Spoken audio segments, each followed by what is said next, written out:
People should read the disclaimer. We are not your parents. It's Mr. Cool Radio. Hey, everybody's watching. Let's go. Mr. Cool Radio. Stay cool. Everybody, let's go.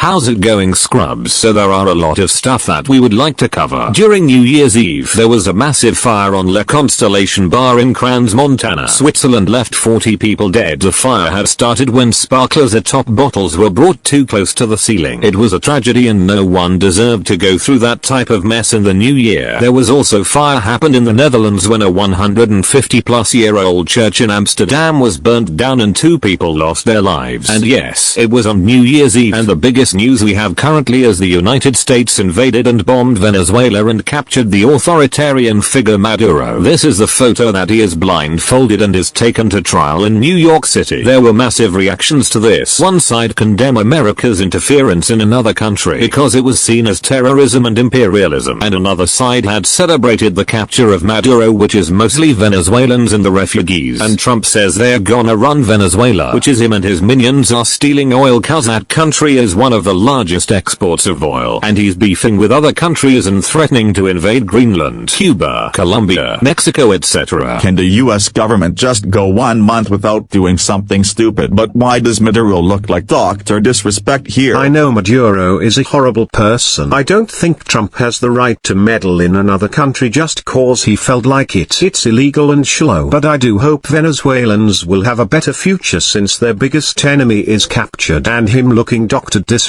I can't unsee it, huh? 2026 is off to a crazy start, and the memes of Maduro being a DJ had me hollering. This is all the distraction from the Epstein files. He is most likely to get impeached over this. And also fuck Maduro. Oh yeah, I can't forget the Epstein files. They have been revealed, and by no surprise almost all of them are redacted. However, someone figured out how to unredact the files by just copying and paste the documents, and holy moly, the info that were redacted is disturbing. However, the photos of the victims still remain redacted. There are still more documents that are about to be released at this moment. Despite all the evidence against him, the MAGA community still don't care. It's weird that one of the biggest scandals ever is easily forgotten. The citizens may be happy, but they don't know what's gonna happen in a couple weeks. Either they have an actual democratic government, or they exploited by imperialism and installed an even worse system than the Maduro regime, because the United States doesn't have a good record of installing a new system in other countries. Like, look at what happened with Panama in the 80s. Or they end up like Haiti. Oh well, only the future will tell. So a hiker had faced a mountain lion and is supposedly being killed. There was protests all over Iran and wanted the current regime to end and have the leader overthrown. There was drama between the company American CEO Sang and the people over 30 million personal info leaks, and the company is known to have pretty bad conditions in the treatment of workers. There was some 32-year-old woman that couldn't pay for food after her phone dies was attacking authorities with knife and scissors. Tesla has been dethroned by a Chinese car company called BYD. Ben is punching the air right now. Huh. Some TikTok influencer that covers jewelry's crashed out against the scammer that sells fake jewelry. Can't blame him because scammers suck. I agree. Same. And it has been 5 years since the 6th of January Capitol riots, so let's move on with other stuff. Elon Musk is currently have over 700 billion, which not that long by now he'll be the first trillionaire. Aren't there trillionaires before? That adjusts by inflation, and first ever living trillionaire. Haha, he's late to the party. I'm the first trillionaire. Go get the Dogecoin with my handsome face cause the hot tamales did me. Don't flex too much or your ego explodes. New York City Mayor Zoran Mamdani has been sworn in on the 1st of January of this year, and he's already working on a lot of things, so New York City is in good hands. He's our mayor, even though we live in Cali. He became the first mayor to be sworn in with the Quran instead of the Bible. Daddy Mamdani is saving the city. Oh, the MAGA crowd is in shambles right now. There was gonna be a great meme reset happening because of the oversaturation of iSlop that we're witnessing right now. The Great Reset is gonna be glorious. We're about to revive the memes that define internet culture. Avatar Fire and Ash had hit over $1 billion worldwide as expected, and James Cameron is now a billionaire. The SpongeBob movie Searching for SquarePants had flopped hard. The movie grossed over $112 million, but judging by the poor marketing and having a controversial musician for this movie, it's still a flop. Nickelodeon and Paramount could have chosen any musicians, but but they think Ice Spice is family appropriate. Have they not listened to her music? The movie was pretty solid, but the advertisements is pretty questionable. Because of that, the upcoming Avatar: The Last Airbender movie is moving to streaming instead of theaters. The Odyssey is premiering on July of this year, so there are 4 separate trailers for Avengers Doomsday. We had a trailer for Steve Rogers aka Captain America, and the other 2 the X-Men and Fantastic Four, and the real teaser trailer will be premiering either next month or somewhere around spring. This movie better be 4 hours long. Ho ho ho. The X-Men trailer had me hyped. And Secret Wars will be more crazier. This will be bigger than Endgame. Watch out everyone. Nicki Minaj has been on a downward spiral for attending Turning Point USA and betrayed the Barbs that are predominantly people of color and part of the LGBTQ+ community. Mind you, she's an immigrant. She lost 10 million followers on her Instagram that she deleted it. Karma's a B. Oh well, it's been a right cause our music slaps. She shaded Gavin Newsom out of nowhere. He may not be perfect and I do criticize him before, but she's just saying all that stuff cause she's not relevant anymore. So Danielle from Newjeans was kicked off of Ada and Group due to her violating her contract. They had sued and her family for over $30 million. They stated why they kicked her off, as it was determined that it would be difficult for her to continue as an artist under Ada. The label claimed that Newjeans members had been exposed to persistently distorted and biased information which had led to significant misunderstandings. Allegedly 3 of the group's 4 remaining members have decided to stay with the label, while member Minji is still in talks with the company, which some believed that Minji had left Newjeans but others said she's still in the group. Newjeans' future is pretty bleak at this moment. No one is sure if Danielle is allegedly getting replaced by another member or Newjeans will be left as 3 or a 4-member group. It's honestly so tragic that all of this could have been avoided if Minutes Heejin hadn't shadeless surf him and I let. And bunnies begged Mr. Beast to save Danny and Newjeans, but I don't think Jimmy will help them. I felt bad for the girls, by the way. Oh Newjeans, it's so sad that they had to deal with that mess. Them, I little less Earth and could have been sisters. They should disband at this point cause the public turned on them and had no hope for their future. The 2026 Milano Cortina Winter Olympics is beginning later in the upcoming month in Italy. We already know that the FIFA World Cup is happening this year in June. So Artemis II mission, NASA's first crewed mission to orbit the moon since the 1960s, is about to happen in 2026. So it's January. Happy early 97th birthday to Martin Luther King. Happy 26th birthday to Shuha from Idol. Happy 31st birthday to Jazoo. Jenny got everyone drooling over her recent photo shoot. And happy early 30th birthday to her. I'm about to say it with respect. God damn. Holy moly. By turning 30, she became even more hotter than ever before. Me Levy. It's X-Love's first anniversary as a group. Happy 4th year anniversary to Heike and Kepler. It is reported that all 4 third-gen groups are returning. EXO, Twice, Blackpink and BTS. EXO and Twice are having a comeback somewhere around in spring or summer. Blackpink is hinted to have a comeback this month, but it is speculated that they'll have one either in spring or summer. BTS is coming back in March of this year and the pre-sale of their album starts at mid-January. Hell yeah. Oh, their comebacks will be legendary. Wow, all 4 are coming back. Blackpink is coming back and BTS. I'm sold. Shut up and take my money. And I'm attending to all their concerts. The 3rd-gen revival is gonna be insane. So guys, there are a lot of stuff that we would like to cover, but we're gonna be here all day. So guys, that's it for today, so have a great day and stay cool.